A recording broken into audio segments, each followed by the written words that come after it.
നിയമസഭാ തെരഞ്ഞെടുപ്പ് അവലോകനം ചെയ്തുള്ള CPIM കേന്ദ്ര കമ്മിറ്റിയിൽ ഇന്നും ചർച്ച തുടരും.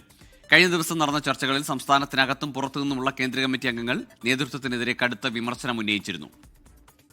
പാർട്ടി കോട്ടകളിൽ ഏറ്റ പരാജയം നേതൃത്വത്തിനുള്ള അണികളുടെ തിരുത്താണെന്നും തിരിച്ചടിയിൽ നിന്നും പാഠം ഉൾക്കൊള്ളണമെന്നും അംഗങ്ങൾ ആവശ്യപ്പെട്ടു. ഒരിക്കൽ കൂടി ബൽറാമാണ് ചേരുന്നത്.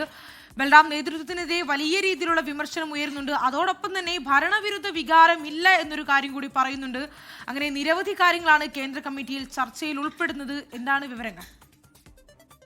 ശ്രീദേവി ഗോകുൽ, CPMന്റെ കേന്ദ്ര കമ്മിറ്റി യോഗം ഇന്നും തുടരും. ഈ ചർച്ചകൾ പ്രധാനമായും പ്രധാന അജണ്ട ഇത്തവണത്തെ യോഗത്തിന്റെ എന്നുള്ളത് കേരളമടക്കമുള്ള സംസ്ഥാനങ്ങളിലെ നിയമസഭാ തിരഞ്ഞെടുപ്പ് പ്രകടനമാണ്. കേരളത്തിൽ ഒരു തിരിച്ചുവരവിന് അല്ലെങ്കിൽ ഒരു മൂന്നാം തവണയും ഭരണം ലഭിക്കും എന്ന തരത്തിലുള്ള റിപ്പോർട്ടായിരുന്നു നേരത്തെ തിരഞ്ഞെടുപ്പിന് മുമ്പ് സംസ്ഥാന ഘടകം അവതരിപ്പിച്ചത്. എന്നാൽ കനത്ത തിരിച്ചടിയാണ് ലഭിച്ചിരിക്കുന്നത്. ഈ ഒരു പശ്ചാത്തലത്തിൽ അതീവ ഗൗരവത്തോടു കൂടിയാണ് പാർട്ടി ഈ വിഷയം പരിഗണിക്കുന്നത്. കഴിഞ്ഞ ദിവസം ഉച്ചയോടെ തന്നെ general secretary MA baby polit bureau തയ്യാറാക്കിയ റിപ്പോർട്ട് ഈ യോഗത്തിൽ അവതരിപ്പിച്ചിരുന്നു. ആ ഒരു റിപ്പോർട്ടിൽ അത് സംസ്ഥാന ഘടകം നേരത്തെ പോളിറ്റ് ബ്യൂറോയ്ക്ക് നൽകിയ റിപ്പോർട്ടിന്റെ അടിസ്ഥാനത്തിൽ തയ്യാറാക്കിയതാണ്.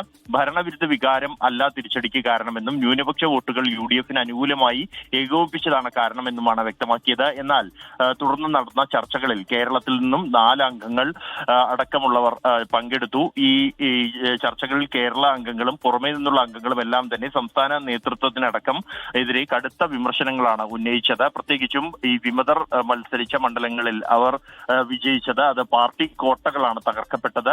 അത് അണികൾ നേതാക്കൾക്ക് നൽകുന്ന ഒരു തിരുത്താണ് എന്നും ആ ഒരു ചുവരെഴുത്ത് വായിക്കാതെ പോകരുത് എന്നും തെറ്റുതിരുത്തൽ നടപടികൾ ഉണ്ടാകണം, ഈ തോൽവിയിൽ നിന്നും പാഠം ഉൾക്കൊണ്ട് മുന്നോട്ട് പോകണം എന്നുള്ള തരത്തിലുള്ള അഭിപ്രായ പ്രകടനങ്ങളാണ് കേരളത്തിൽ നിന്നുള്ള 4 അംഗങ്ങൾ. അത് P. രാജീവ്, ഒപ്പം തന്നെ P. സതീദേവി, CS സുജാത, ഇളമരം കരീം അടക്കമുള്ള 4 പേരാണ് കേരളത്തിൽ നിന്നും ചർച്ചകൾ പങ്കെടുത്ത് സംസാരിച്ചത്. തമിഴ്നാട്, ബംഗാൾ അംഗങ്ങളുടെ ഭാഗത്തു നിന്നും സമാനമായി തന്നെ വിമർശനങ്ങൾ ഉയർന്നു. അമിത ആത്മവിശ്വാസം തിരിച്ചടിക്ക് കാരണമായോ എന്ന് പരിശോധിക്കേണ്ടതുണ്ട് എന്നും നേതാക്കൾ അണികൾക്കിടയിലേക്ക് ഇറങ്ങണം എന്നതടക്കമുള്ള അഭിപ്രായ പ്രകടനങ്ങളാണ് പുറമേ നിന്നുള്ള അംഗങ്ങൾ നടത്തിയത്. എന്തായാലും ഇന്നും ചർച്ചകൾ തുടരും.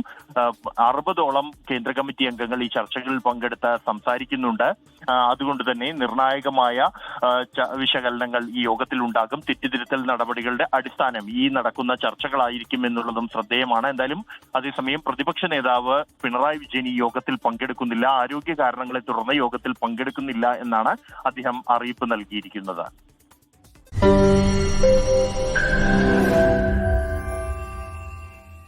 ലോകത്തെവിടെയായാലും ഏത് സമയത്തും 24 വാർത്തകളും ഓഗ്മെന്റഡ് റിയാലിറ്റി പാക്കേജുകളും എക്സ്പ്ലെയിനറുകളും വിശദമായി കാണാൻ ഞങ്ങളുടെ YouTube ചാനൽ നിങ്ങൾക്ക് സബ്സ്ക്രൈബ് ചെയ്യാം.